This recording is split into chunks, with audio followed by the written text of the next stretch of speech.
ئێرە رادیۆی دەنجیگەلە.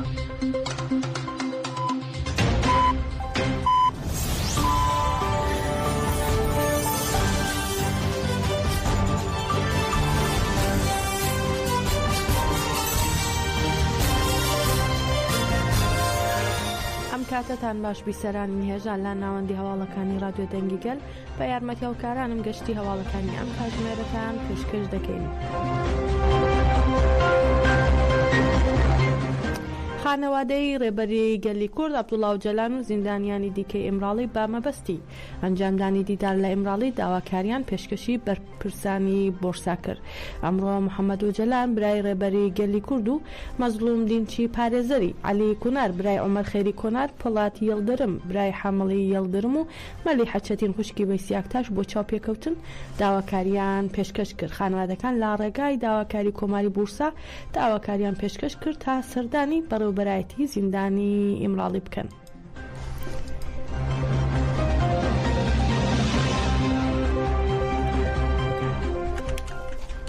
بە دەستپێشخەری ئەنجومەنی گەلی کورد لە لیڤەرپول بە ئاهەنگێک 46مین ساڵیادی دامەزراندنی پەکەکە پیرۆزکرا هاوکات بە بەیاننامەیەک هێرشی پۆلیس بۆ سەر کۆمەڵی کوردی لا لەندەن و دەستگیرکردنی چەند ئەندامێکیان شەرمەزار کرد. لە مەراسمەکەدا لەلایەن گروپی شەید بێریتان چەند پارچە میوزیک و گۆرانیەک پێشکەش کرا. هەروەها لا چالاکیەکەدا با خوێندنەوەی بەیاننامەیەک هەڵکوتانە سەر کۆمەڵی کوردی لا لەندەن و دەستگیرکردنی ئەندامەکان لەلایەن پۆلیسی لەندەنەوە شەرمەزار کرا.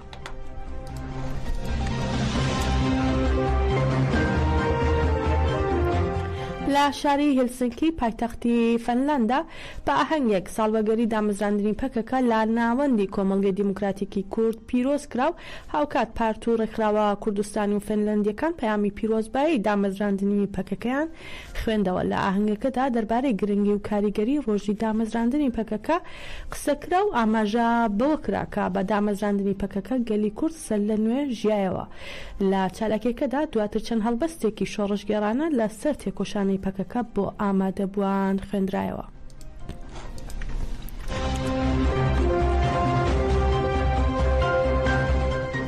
لە راپۆرتی ئەمنی دەستگای هەواڵگەری سویسرا بۆ ساڵی 2024 ئاماژە بۆ کراوە پەکەکە نوێنەری سەرەکی گەلی کووردا بۆ دانپێدانانی شوناسی کورد تێدەکۆشێت و هەموو توندتیژیەک ڕەت دەکاتەوە. دەستگای هەواڵگەری سویسرا راپۆرتی ئەمنی سویسرای بۆ ساڵی 2024 بڵاو کردەوە و لە راپۆرتەکەدا کە لە 90 لاپەڕە پێکاتوە لەگەڵ هەڕەشەی ناوخۆی و دەرەکیەکان ڕووداوەکانی جیهان سیاسەتی وڵاتانی وەک ئەمریکا، رووسیا، ئێران، چین و کۆریای باکوور باوردی هەڵسەنگاندنی بۆ کراوە. لە راپۆرتەکەی دەستگای هەواڵگەری سویسرا پەشێک سەبارەت بە کارەکانی پەکەکە لە ئەوروپا و ناوچەکە تەرخان کراوە. پەکەکە لە سویسرا لە نێو ئەو ڕێکخراوانەدایە کە لەژێر چاودێریدایە. راپۆرتەکە پەکەکە با نوێنەری سەرەکی گەلی کورد پێناسە دەکات و دەڵێت پارتی کرێکارانی کوردستان پەکەکە وەک نوێنەری سەرەکی هەرێمی خۆبەڕێوەبەری لە باکوور و ڕۆژهەڵاتی سووریا و کوردانی ئوروپا بۆ ناساندنی شوناسی گەلی کورد لە تورکیا، سووریا و ئێران تێکۆشانی بەدوور لا توندتیژی بەڕێوە دەبات. هەروەها راپۆرتەکە ئاماژەی بەوەش داوە پەکەکە دڵسۆزی ئامانجەکەیە کە دەیەوێت لە لیستی ڕێکخراوە تێروریستیەکانی یەکێتی ئوروپا دەربهێنرێت و بەو ئامانجەوە بەردەوامە سەرەڕای ئەگەری گرژی و هێندێک ڕووداوی ئاڵۆز پەکەکە پابەندە بە ئامانجی ڕەتکردنەوەی هەر جۆرە توندتیژیەک. ئەگەر بارودۆخ لە باکووری سووریا و باکووری عێراق باش نەبێت یا چەند ڕووداوێکی چاوەڕەن نەکرا و پێویست بە پەکەکە ڕووبدات، بەڵام پەکەکە لە کار و چالاکیەکانی لە ئوروپا و سویسرا خۆی لا توندتیژی زیاتر بە دوور دەگرێت. سەبارەت بە چەتەی جیهادی راپۆرتەکەی سویسرا ئاماژەی بەوەش کردووە داعش و قاعیدە هێشتا لە زۆربەی ناوچەکان سویسرا و ئوروپا مەترسین و بەتایبەت ئەفریقا بووە بە ناوەندی گروپە جیهادیەکان.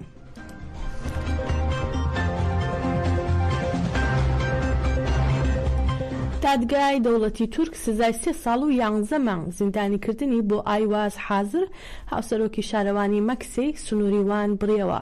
لە دوای 9 ساڵ دادگای دەوڵەتی تورک سەبارەت بە دۆسیەی ئایواز حازر هاوسەرۆکی شارەوانی مەکسەی وان بڕیاریدا و جێیاماژەی لە ساڵی 2015دا کاتێک ئایواز حازر وەک هاوسەرۆک شارەوانی لە خزمەتکردنی شارەوانیدا دەبێت بە پاساوی بەشداریکردن لە چالاکیەکاندا لە 24 کانونی یەکەم ببورن دۆسیەیەکی لە دادگایوان لەسەر دەکرێتەوە. لەو دۆسیەیەدا 15 کەس دادگایی کران دەربارەی بڕیار وەرگرتن لەسەر دۆسیەکە. دوێنێ بڕیار دراو لە بڕیارەکەی دادگا با پرۆپاگاندەی هەرچەندە ئەندامی ڕێخستنیش نەبێت لەسەر ناوی ڕێخستن تاوانی کردووە سزای زیندانیکردنی 3 ساڵ و 11 مانگ بۆ ئایواز حازر هەر هاوسەرۆکی شارەوانی مەکسێ بڕایەوە.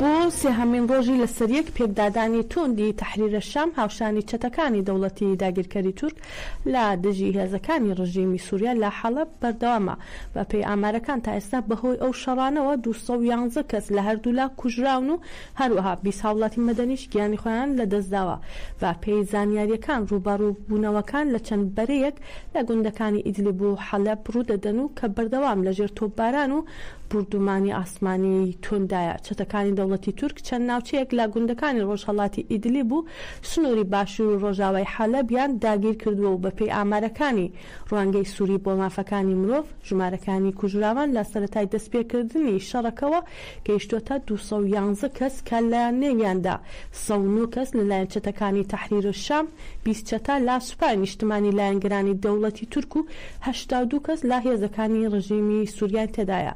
هەروە لە ئەنجامی هێرشە ئاسمانیا توندەکانی رووسیا 20 هاوڵاتی مەدەنی کوژراون.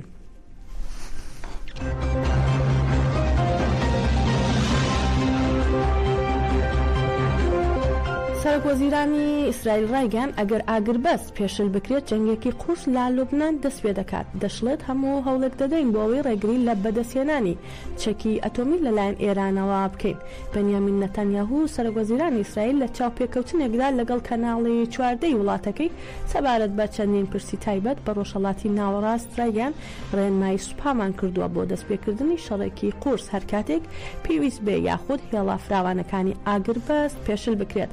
وتیشی هەموو هەوڵێک دەدەین بۆ ئەوەی ئێران نەتوانێت چەکی ئەتۆمی بەدەست بێنێت و بۆ ئەمەش هەموو هێزێکی پێویست بەکاردەهێنین.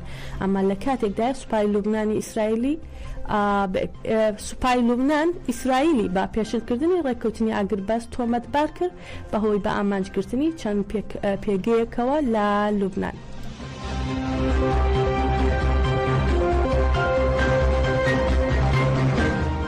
بڕیارە ئەمڕۆ ئێران لەبارەی پرسی ئەتۆمەوە لەگەڵ سێ وڵاتی ئەوروپی کۆبێتەوە.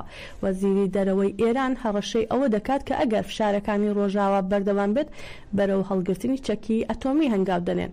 عەباس عێراقچی وەزیری دەرەوەی ئێران سەبارەت بە فشارەکانی ئەوروپا بۆ ڕاگرتنی پیتاندنی یۆرانیۆم بەیاننامەیەکی بڵاو کردەوە و لە بەیاننامەکەدا ڕایگەیاندووە بەردەوامی هەڕەشەی ڕۆژاوە بۆ سەپاندنی سزاکان ڕەنگە مشتومڕەکانی ناو ئێران بەرەو هەڵگرتنی چەکی ئەتۆمی ببات. پێشتر سەرجاوەیەکی نزیک لا سەرۆکۆماری ئێران ڕایگەاند بوو دانوستاندنێک لەگەڵ سێ هێزی ئەوروپی فەڕەنسا، بریتانیا و ئەڵمانیا سەبارەت با پرسی ئەتۆم بەبێ بەشداری ئەمریکا هیچ سوود و قازانجێکی نییە.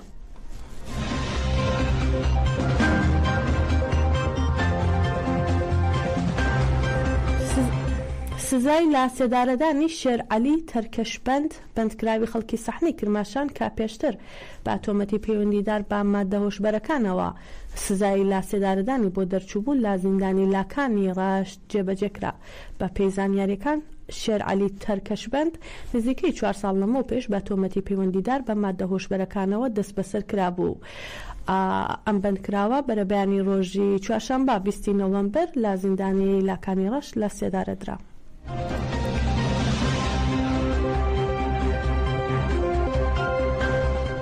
هیوا بەهین هاوڵاتی کوردی خەڵکی بۆکان لەلایەن هێز ئەمنیەکانەوە لە بۆکان دەست بەسەر کراوە. بە پێی زانیاریەکان ئەم هاوڵاتیە کووردە دوای بانکهێشتکران بۆ دەستگای ئیتلاعاتی سوپای پاسدارانی بۆکان دەست بەسەر کراوە و گوازراوەتەوە بۆ دەست بەسەرگەیەکی ئەم دەستگا سەربازی ئەمنیە لە شاری ورمێ.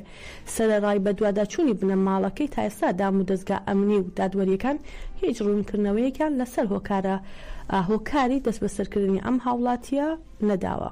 هیوا بەهین تەنها یەکجار لە پەیوەندێکی کورتی تەلەفۆنیدا ڕایگەیاندووە کە گوازراوەتەوە بۆ دەست بەسەرگەیەک لا ورمێ و بنەماڵەکەی تا ئێستا نەیانتوانیەوە دیداری لەگەڵتا بکەن. گەیشتینە کۆتایی گەشتی هەواڵەکانی ئەم کاتژمێرەمان بمێنن لە خێر و خۆشی.